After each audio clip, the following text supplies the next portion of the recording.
শুভ সকাল বন্ধুরা, কেমন আছো তোমরা? আশা করি খুব খুব ভালো আছো। আমিও বেশ ভালো আছি। আমি অনুশ্রীর হোম লাইফে জানাই তোমাদের সকলকে স্বাগত।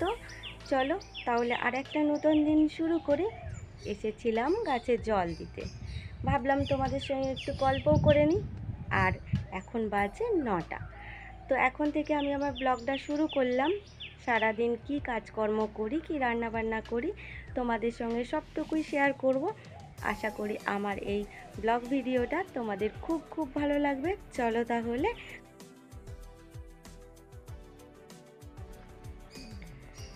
দেখো বন্ধুরা, আমার বিছানাপত্র গোছানো হয়ে গেছে। চলো তাহলে আজকে কি কি রান্না করি সেটুখানি তোমাদের সঙ্গে শেয়ার করি। একটু টকের ডাল করব। ডালটা সেদ্ধ করতে দেবো, তার জন্য জল আর লবণ দিলাম, অল্প পরিমাণে দিলাম হলুদ,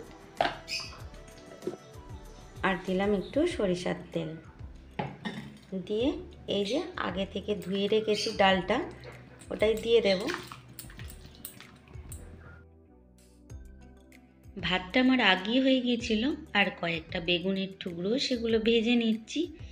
আজকে বেগুন ভাজা, টকের ডাল, আর কি করব বলো তো, আজকে মাছ দিয়ে আলু দিয়ে একটা ঝাল তরকারি করব, সেটাও তোমাদের সঙ্গে শেয়ার করব। দেখো বেগুন ভাজাটা আমার হয়ে গেছে, আর এখানে মাছটাও কিন্তু আমি ভাজতে দিয়ে দিয়েছি। বেশি পরিমাণ মাছ বের করি না, কেননা আমরা 3জন মানুষ, ছেলে বাড়িতে নেই, তাই 3টে মাছই আমি বের করেছি। দেখো তোমাদের সঙ্গে কথা বলতে বলতে মাছ ভাজাটা তো হয়েই গেছে। ওই তেলের মধ্যেই দিয়ে দেব আমি এবার পেঁয়াজ কুচিগুলো একটু ভাজা ভাজা করে নেব। আর এর মধ্যে কি কি মশলা দেব চলো তাহলে সেটুখানি দেখিয়ে নিই। আমার কাছে টমেটো বাড়ন্ত, তাই জন্য একটু টমেটো সস দিলাম, লঙ্কা গুঁড়ো আর হলুদ গুঁড়ো। এই হলো আমার মাছের মশলা। একটু জল দিয়ে ঢেলে দিলাম মশলাটা যাতে পুড়ে না যায়। এবার ভালো করে কষিয়ে নেব, নিয়ে আলুগুলো তুলে দেব। আলুগুলো কিন্তু আমি বেশ লম্বা লম্বা করে দিয়েছি। মাছের ঝালে এই ধরনের লম্বা আলুগুলো খেতে কিন্তু বেশ ভালো লাগে। একটু নাড়াচাড়া করে কষিয়ে নেব, দিয়ে দিলাম পরিমাণ মতো লবণ। আলুটা আমার বেশ কষানো হয়ে গেছে, আর এর মধ্যে থেকে তেলও ছেড়ে দিয়েছে। এবার পরিমাণ মতো দিয়ে দেব জল, দিয়ে তরকারিটা সেদ্ধ হতে দেব। আর সেই ফাঁকে তোমাদেরকে দেখিয়ে নেব ডালটা যে সিদ্ধ করতে দিলাম, আজকে ডালটা কি দিয়ে রান্না করব। এটা কি বলো তো বন্ধুরা, এটা হলো তেঁতুল, এটা হলো পাকা তেঁতুল, তোমরা সবাই জানো। আর যারা জানো না তাদেরকে দেখিয়ে দিলাম। এই যে পাকা তেঁতুল, এই ফাটিয়ে নিচ্ছি। এর মধ্যে কিন্তু রয়েছে তেঁতুলের পাল্পটা, যেটা আমরা হাতে করে চটকে ডালের জন্য বের করে নেব। এর সঙ্গে বকবক করতে করতে এদিকে আমার তরকারিটা হয়ে এসেছে। দিয়ে দিলাম মাছগুলো, দিয়ে ভালো করে ফুটিয়ে নেব। আর মাছগুলো সিদ্ধ হয়ে যাবে, জলটাও মরে আসবে। নামিয়ে নিয়ে তোমাদেরকে পরে দেখাচ্ছি। দেখো তেলের মধ্যে দিয়ে দিলাম সর্ষে, আর দিয়েছিলাম একটা শুকনো লঙ্কা। আগে থেকে সিদ্ধ করে রাখা ডালটা দিলাম, আর ওই যে তেঁতুলটা ফাটিয়ে ভিজিয়ে রেখেছিলাম, হাতে করে চটকে দানাগুলো ফেলে দিয়েছিলাম, দিয়ে ডালটা সঙ্গে তেঁতুলটাও দিলাম, আর দিলাম পরিমাণ মতো লবণ। ব্যাস, ডালটা আমার হয়ে গেল। এই দেখো বন্ধুরা, মাছটা কিন্তু দেখতে যতটা লোভনীয় হয়েছে, খেতেও কিন্তু ততটাই টেস্টি হয়েছিল। দুপুরের খাওয়া দাওয়ার পরে এই যে নিয়ে বসে পড়েছি, এটা হলো আলুর বস্তা। দেখেছো, এই দিকটা যেহেতু লেখা আছে, এই দিকটা ব্যবহার করব না, ভেতর দিকটা ব্যবহার করব। কিন্তু এটা উল্টাতে গেলে, যেহেতু সেলাইটা ভেতর দিকে করা আছে, তাই এই সেলাইটা খুলে নিচ্ছি। এইভাবে দুটো নট ধরে টানলেই আস্তে আস্তে সেলাইটা কিন্তু খুব সহজেই খুলে যায়। দেখো আমি কিভাবে দুটো সুতোকে ধরে টানছি, আর এই যে বস্তাটা আমার খুলে গেছে। এবার একে উল্টে নেব। দেখো বন্ধুরা, বস্তাটা আমি খুলে নিয়েছি। এই যে বড় একটা লম্বা বস্তা, একে কিন্তু 4 ভাঁজ করে নেব, নিয়ে ধারগুলো বেশ ভালো করে শক্তপোক্ত করে সেলাই করে নেব। এই যে আসন বোনার একটা ছুঁচ নিয়েছি, আর যেই সুতোটা খুলেছিলাম সেই সুতোটা দিয়ে এই যে বেরিয়ে থাকা ধাড়িগুলো ভালো করে সুন্দর করে যত্ন করে মুড়ে দিয়েছি।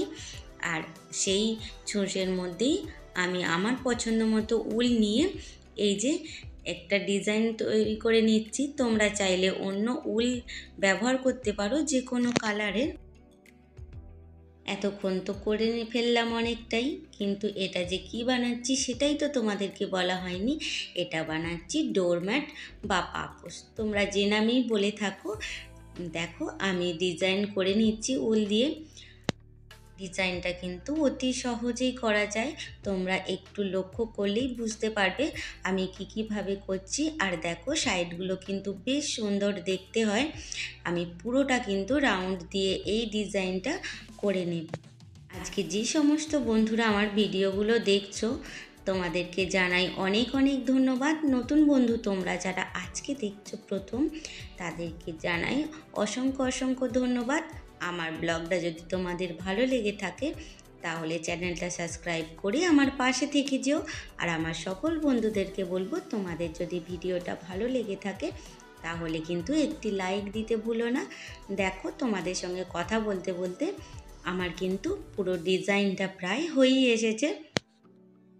আমার এই ছোট্ট হাতের কাজটা তোমাদের যদি ভালো লাগে তাহলে তোমরা অতি সহজেই বানিয়ে ফেলতে পারো, অবশ্যই তোমাদের যদি ভালো লেগে থাকে। দেখো আমার তোমাদের সঙ্গে কথা বলতে বলতে ডিজাইনটা প্রায় হয়েই এসেছে। এর পরের স্টেপে আমি কি করব এর ওপরে ডিজাইন সেটা কালকে দেখাবো। আজকে এই পর্যন্ত দেখিয়ে নিলাম, না হলে ভিডিওটা বেশ বড় হয়ে যাবে। দেখো কত সুন্দর হয়েছে।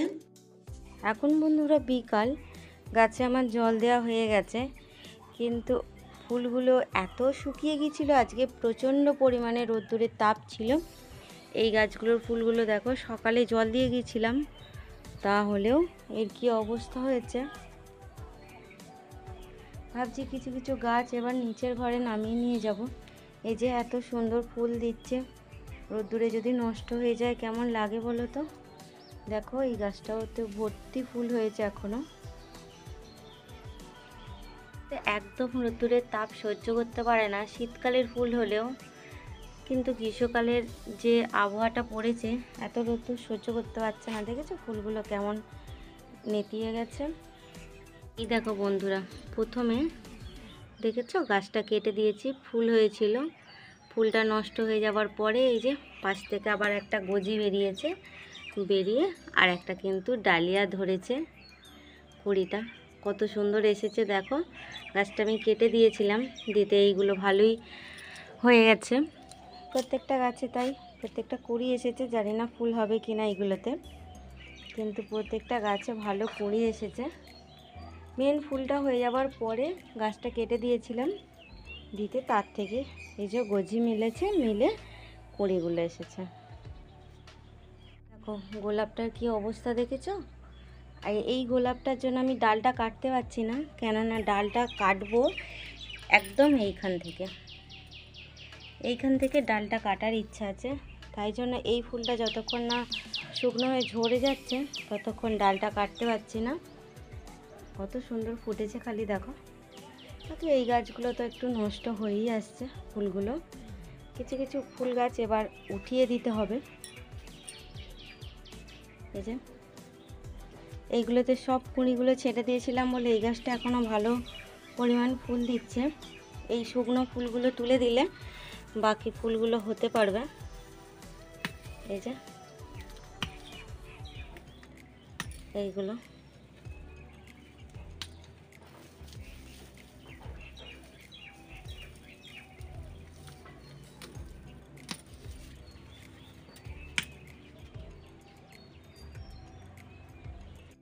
প্রত্যেকটা গাছ থেকে আমি এই যে শুকনো ফুলগুলো এইভাবে তুলে ফেলে দিলাম।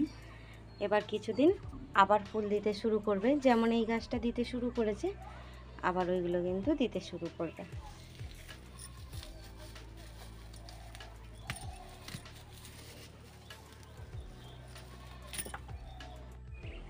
দেখো বন্ধুরা, এই এত পরিমাণ ফুল আমি গাছ থেকে তুলে দিলাম। এগুলো আজ শুকনো, একটু শুকনো এরকম আছে। এই যে কতগুলো শুকিয়ে যাওয়া ফুল ওই গাছটা থেকে তুলে দিলাম, এখনও এটা রয়েছে, এটাও তুলে দেব। এই যে এগুলো তুলে দিলাম, এক ভর্তি প্রত্যেকটা ফুল আমার হাতের পুরো এক ভর্তি করে হয়েছে। তাহলে চলো বন্ধুরা, আজকের মতো ছাদ থেকে বিদায় নিই, একটু হেঁটে আসবো। তাহলে চলো বন্ধুরা, আজকের মতো আসি। দেখা হবে আবার নতুন একটা দিনে নতুন একটা ব্লগে। ভালো থেকো, সুস্থ থেকো, সকলকে নিয়ে হাসি খুশিতে থেকো। আজ আসি কেমন?